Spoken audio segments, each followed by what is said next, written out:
Для миллионов людей биткоин стал тихой, но очень точной формой ответа системе. Для меня он не инвестиция, а математическая холодная месть. Месть за наших бабушек и дедушек, чьи сбережения уничтожали войны, инфляции и денежные реформы. У скольких из нас наследство оказалось больше, чем доля в одной советской квартире.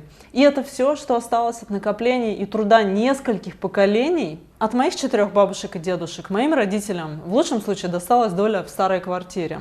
Они работали всю жизнь, и их родители работали всю жизнь. Но все, что накапливалось поколениями, просто исчезало. В результате каждое поколение начинает снова и снова почти с нуля. Нас учат, что нужно работать, откладывать, быть ответственными. Но система устроена так, что накопленное легко обнуляется. Поэтому вопрос уже давно не в том, сколько кто зарабатывает. Вопрос в том, сможем ли мы сохранить то, что создали.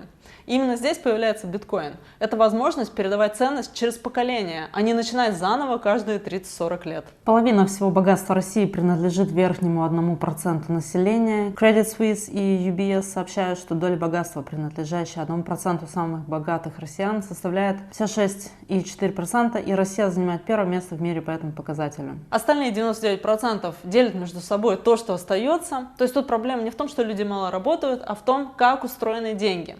И при этом эти 99% в основном не любят биткоин. Они так привыкли выживать и бороться за крошки, что масштабная картина их не интересует. Они привыкли спорить о налогах, ценах, зарплатах, но никогда о том, почему ценность их денег падает. Почему, как ни старайся, система специально заточена по то, чтобы 1% оставался этим 1%. Пока люди спорят за объедки, сама система забирает себе целый пирог. Правила игры написаны так, что богатство стекается вверх. Деньги создаются сверху, через банки и кредиты. А инфляция медленно размывает накопление всех тех, кто находится внизу системы. Люди работают, откладывают, стараются. Но сама конструкция денег не позволит большинству накопить капитал поколениями. Поэтому мы получаем на выходе. Только 11% россиян в возрасте от 18 до 55 получили квартиру в наследство. Исторический итог выглядит так. Если повезло, то тебе достанется доля, ну или пусть целая, старая квартира. И это считается удачным стартом. Остальные 89% могут продолжать традицию. Работать всю жизнь, чтобы их дети потом тоже начали с нуля. Зато школьника спрашивают, кем же он будет в будущем. С будущим действительно получилось все очень последовательно. Каждое поколение начинает сначала. Так что, по большому счету, не так уж важно, кем он станет. Традиция так и так сохранится. Дед начинал почти с нуля, отец начинал почти с нуля, сын начинает почти с нуля. Настоящая межпоколенческая стабильность. Зато учиться нужно хорошо и работать много. Тогда у тебя есть шанс однажды передать своим детям самое ценное наследство страны. Право начать все сначала. Никаких лишних капиталов, никаких опасных накоплений. Все аккуратно обнуляется, чтобы у каждого поколения была честная возможность поработать сначала. А выход из этой непросветной тьмы — совсем другая денежная система с яростью втаптывается в землю. Если ты хочешь быть финансовым рабом, то, пожалуйста, биткоин не для тебя. Придерживайся привычных вещей, копи в рублях и покупай недвижимость. Биткоин — это финансовый суверенитет. Не каждый готов к такому уровню ответственности. Люди финансово безграмотные, но при этом защищают существующую финансовую систему. Я знаю этих людей очень хорошо, потому что сама была когда-то такой же. Даже лучше, так как у меня экономическое образование. И только спустя годы я поняла, что защищать и спорить нужно не о каких-то частях системы, налоги, курс рубля, зарплата, цены, а о самой системе. Люди просто не видят тиранию этой системы, тиранию фиатных денег. Я уже задавала этот вопрос.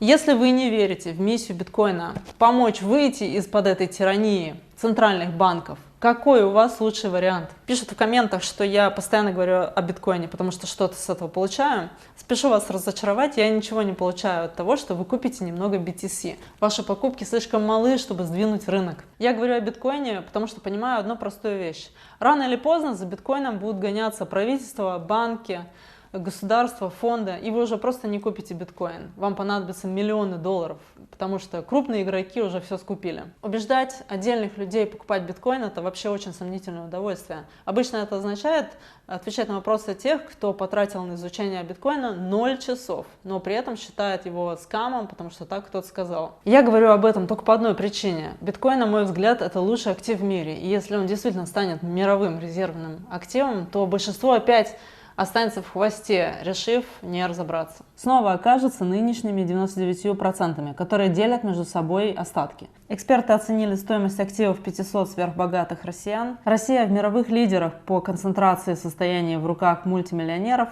Несколько сотен богатейших россиян владеют 40% всех финансовых активов. И поймите, вы никак не сможете этого поменять, играя по их правилам. Единственный выход – это совершенно другая денежная система. И если мы не начнем ей пользоваться, то есть риск остаться внизу навсегда, поскольку разрыв между верхом и низом постоянно растет. Именно поэтому здесь и написано: российские миллиардеры значительно приумножили свое состояние в пандемию. В рамках этой системы этот тренд продолжится, очевидно. Доказательство того, почему вещи изначально заточены против нас, очевидное. Со временем же все должно становиться эффективнее, автоматизирование, мощнее, удобнее. Посмотреть только на завод BMW в Дебрецене в Венгрии.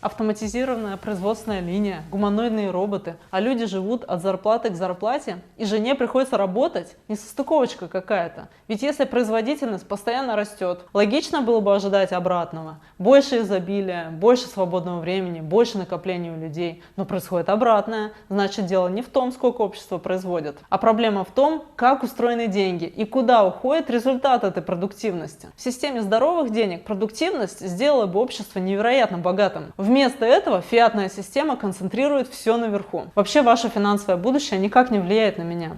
Хотя влияет, так как я хочу, чтобы альтернативщики были богатыми.